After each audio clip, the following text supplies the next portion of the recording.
అందరికీ నమస్కారం. ఈరోజు మనం చూడబోతున్న అద్భుతమైన ఆలయం తెలంగాణ షిరిడీగా పేరుగాంచిన చింతపల్లి శ్రీ సాయిబాబా గారి ఆలయం.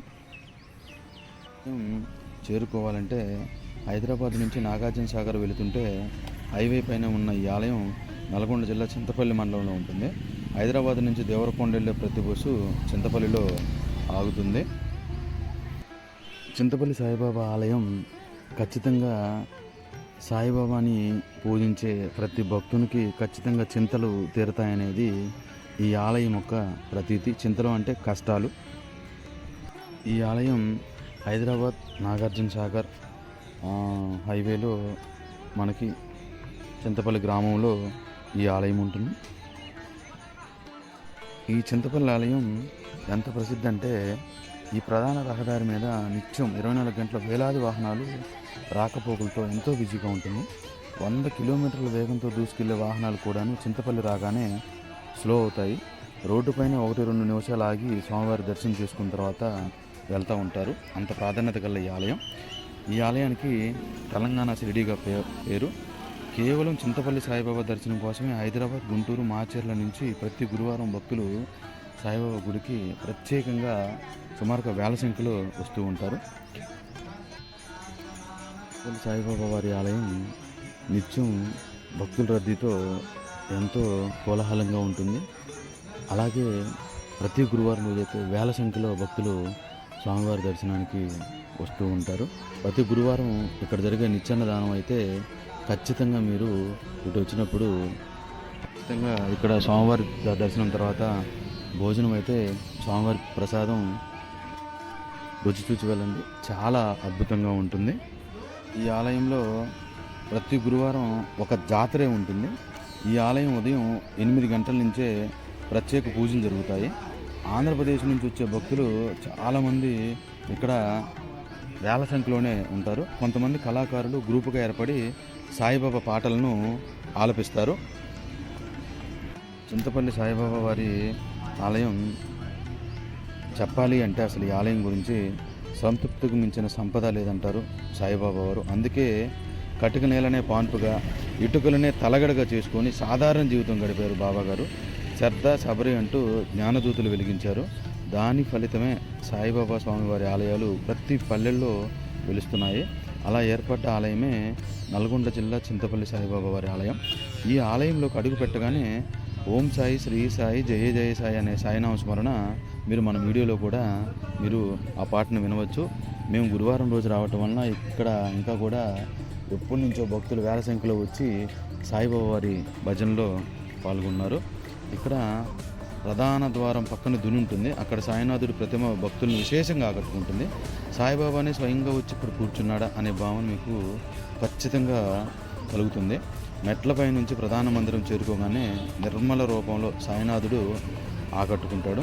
ఒక్కసారి సాయినాథుడి పాదాలను తాకగానే షిరిడీలో ఉన్నామనే భావన మీకు ఖచ్చితంగా కలుగుతుంది. ఇక్కడ అలాగే వినాయకుడు, దత్తాత్రేయ స్వామి, సరస్వతీదేవి విగ్రహాలు విశేషంగా ఆకట్టుకుంటాయి. అసలు ఇక్కడ చుట్టుపక్కల పచ్చని పరిసరాల్లో కళ్యాణ మండపం, గోశాల, అన్నదాన క్షేత్రాలు చాలానే ఉన్నాయి. ప్రతిరోజు ఆధ్యాత్మిక పరిమళాలు వెదజల్లుతున్న ఈ ఆలయాన్ని ఎంతో అద్భుతంగా నిర్మించారు. అయితే ఇప్పుడు వేలాది భక్తులతో కిటకిటలాడుతున్న ఈ గుడి భక్తులు కొలిచే కొంగు బంగారంగా విరాజిల్లుతుంది. ఈ ఆలయాన్ని 2007లో నిర్మించారు. ఈ ఆలయం ఎంత ప్రసిద్ధి అంటే సాయిబాబా వారి ఆలయం ఆధ్యాత్మిక క్షేత్రమే కాదు, పర్యాటక ప్రాంతం కూడా. కాలుష్యానికి దూరంగా ప్రశాంతమైన వాతావరణంలో ఈ ఆలయం ఉంటుంది. అందుకే చాలామంది సినీ ప్రముఖులు కూడా ఈ ఆలయానికి వచ్చి దర్శనం చేసుకుని అలాగే ఇక్కడ షూటింగ్స్ కూడా జరుగుతాయి. ఉదాహరణకి మన రాఘవేంద్రరావు గారు దర్శకత్వం వహించిన షిరిడి సాయి పాటలు కీలక సన్నివేశాలు ఈ ఆలయంలో చిత్రించారు. ఇక్కడ సాయినాథ అచ్చం షిరిడి సాయినాథుల్లాగా విగ్రహం ఇక్కడ ఉంటుంది. ఈ ఆలయానికి మీరు ఖచ్చితంగా ఒక్కసారైనా వచ్చి దర్శనం చేసుకోండి. అనంతరం మేమైతే పక్కనే సాయిబాబా వారి కూర్చున్న విగ్రహం, అలాగే సాయిబాబా వారి పడుకున్న విగ్రహం, అలాగే మాట్లాడుతున్న సాయిబాబా వారి విగ్రహం ఇక్కడ భక్తులందరినీ విశేషంగా ఆకట్టుకుంటాయి. స్వామివారి దర్శనం అనంతరం మనము స్టెప్స్ దిగి కిందకి రాగానే మనకి ఈ ఇక్కడ ఈ 3 విగ్రహాలు మనకి సాయిబాబా వారిది దర్శనమిస్తాయి. ఆ పక్క నుంచి మనం అన్నదాన వితరణ భవనంలోకి వెళ్తే జాతరే మనకు కనపడుతుంది. ప్రతి గురువారం ఇక్కడ జరిగే అన్నం దానానికి అన్నం పరబ్రహ్మ స్వరూపం అన్నారు సాయిబాబా వారు. అందుకే ప్రతి గురువారం భారీగా అన్నదానం చేస్తారు ఆలయ నిర్వాహకులు. అన్నదాన వితరణ కోసం భక్తులు విరాళాలు కూడా ఇక్కడ ఇస్తూ ఉన్నారు. చింతపల్లి సాయిబాబా వారి సన్నిధిలో ఇక్కడ గోశాల కూడా ఎక్కడా లేనటువంటి చాలా పెద్దగా మీకు ఇక్కడ గోశాల ఆలయాన్ని ఆనుకొని ఉంటుంది. గోవులను దేవతారూపంగా భావిస్తారు హిందువులందరూ. అందుకే గోవులను ఇక్కడ పూజలు చేస్తారు. గోవులకు ప్రాధాన్యం ఇచ్చి గోశాలను కూడా చాలా పెద్దగా కట్టారు.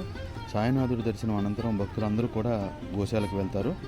ఈ గోశాలలో కొద్దిసేపు గడిపి గోమాత ఆశీర్వాదం తీసుకోవడానికి భక్తులందరూ వేల సంఖ్యలోనే ఇక్కడ కూడా వస్తూ ఉంటారు. చాలామంది భక్తులైతే ఇక్కడికి వచ్చి గోశాలను చూసిన తర్వాత గోవులను మేము కూడా దానం చేస్తామని చాలామంది గోవులు ఇచ్చారట. అయితే ఫస్ట్లో 1-2 గోవులుగా మొదలైన ఇప్పుడు కొన్ని వందల గోవులు ఈ ఆలయంలోనే ఉన్నాయి. ఇక్కడ పూజలు ఎంత పవిత్రంగా చేస్తారో వంటల నిర్వహణలో శుభ్రత కూడా అలాగే పాటిస్తారు. భక్తులందరికీ ఇక్కడ అయితే మాత్రం ఈ టెంపుల్లో ప్రశాంతమైన వాతావరణంలో ఖచ్చితంగా వారాంతంలో ఇక్కడ సాయిబాబా వారి ఆలయానికి వస్తే ఖచ్చితంగా మీరు స్వామివారి దర్శనంలో సేద తీరటం అనేది ఖచ్చితంగా మీకు మానసిక ప్రశాంతంగా కూడా ఉంటుంది. ఈ వీడియో మీకు నచ్చిందని ఆశిస్తున్నాను. తప్పకుండా ఈ ఆలయాన్ని మీరు దర్శించండి.